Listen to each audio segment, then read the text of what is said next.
in a civil way, and we'll probably get them resolved. Finally, I'm going to finish by just mentioning something which is a subject dear to my heart because I was involved in getting it started.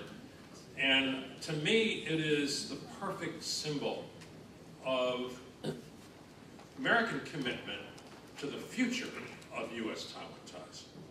And that's the new complex that we are building in the Nehu district of Taipei for to be the new headquarters of the American Institute in Taiwan. If any of you have visited the current headquarters building, you probably don't remember the visit because it's the most uninteresting and undistinguished building that you've probably ever had the misfortune to go into in your entire life. So, but the new building is really quite splendid. It's going to be large, attractive, modern. We have high-class architects designing it. It's on a beautiful site, which actually even has perfect feng shui. It has mountains behind it, and then you look out toward the river in front. I'm particularly fond of the site since I personally picked it out about 11 or 12 years ago when I was director in Taipei. We're using the most environmentally sound, the most seismologically stable construction technologies. It is a $220 million project. Most of it money that we saved from visa fees, which we're allowed to do in AIT, the only mission in the world that can do that. And of course, that source of funds is drying up for the most part, but now we're going to use that money to do something good. And we estimate it'll be completed by 2015. I have periodically visited the site when I go to Taiwan, and it's making great progress, and it really is quite beautiful. You know, for the first time, when this is finished, we're going to have all the sections of AIT in one place, in one compound.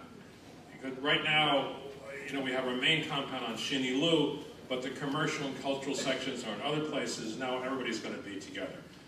And the symbolism of this, I would point out that this is the first dedicated office building as a representative office or as an embassy by any country in Taipei in at least 30 years.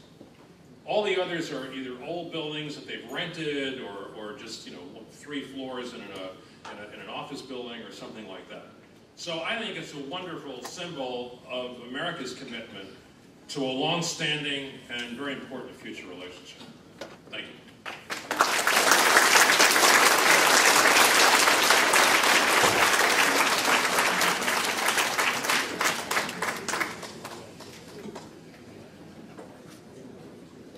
And now, as I remember from meeting with this group before, you are not shy, and people do have questions. So please. Okay. Anyone has questions? Stanley. Sir, is the Marine Corps going to occupy the new facility in Taipei? I'm not sure if we formally announced that yet, but we will have exactly the guards we need there, and it won't be done the same way as we do it now, and it'll be more like the way we do it at all our other missions around the world. Okay, who else have a question over there? Yeah.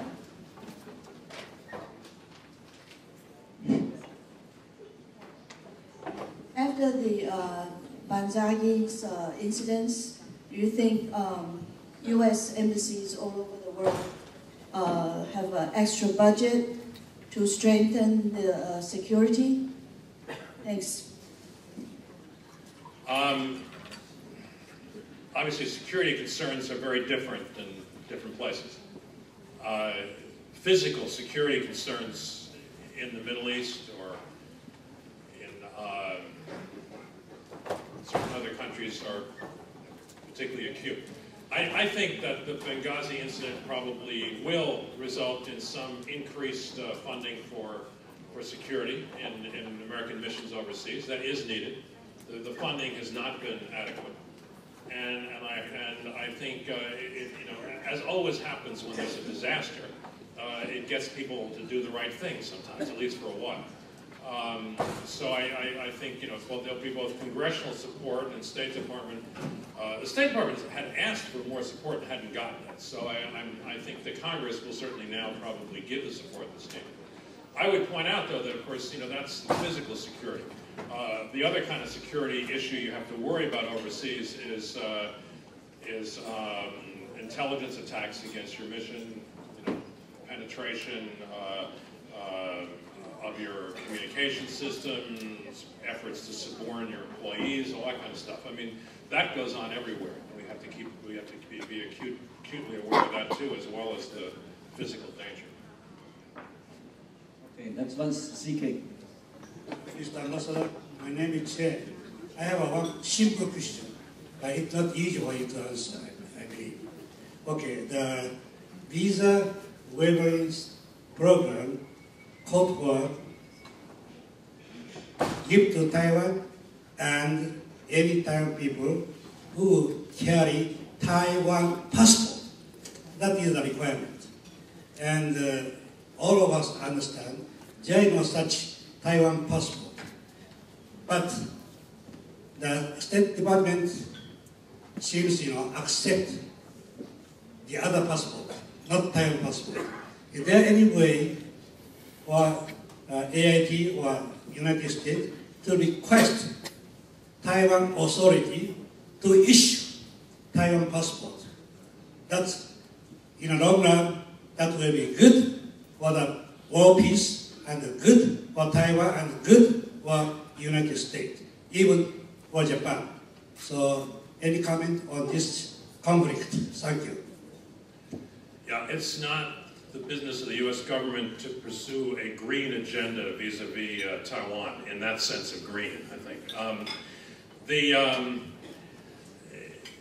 The U.S. can't call it an ROC passport because technically we don't formally recognize the existence of an entity called the ROC. So we call it a Taiwan passport.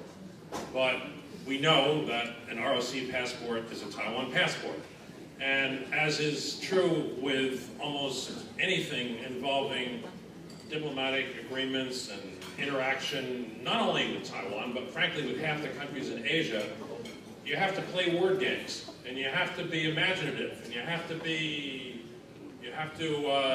find ways to do things and be practical. And so it works. And so I don't see anything that needs to get fixed. Okay, any other question?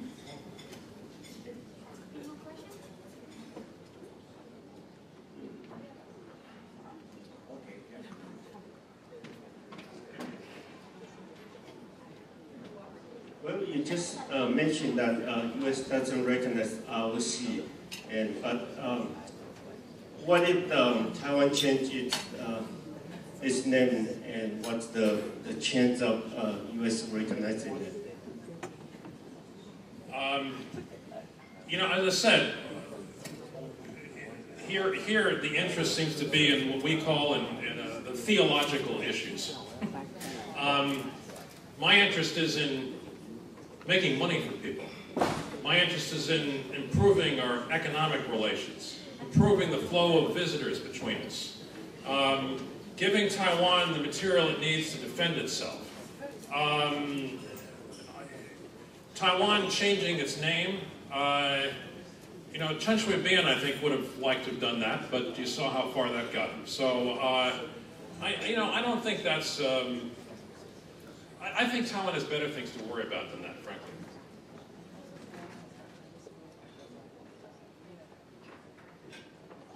A lot of things for us to think. All right, anything? Anyone?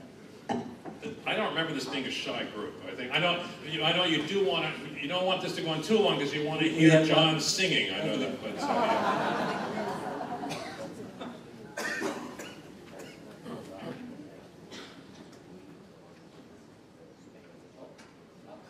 Where? Why don't Thank you. All questions, so Okay.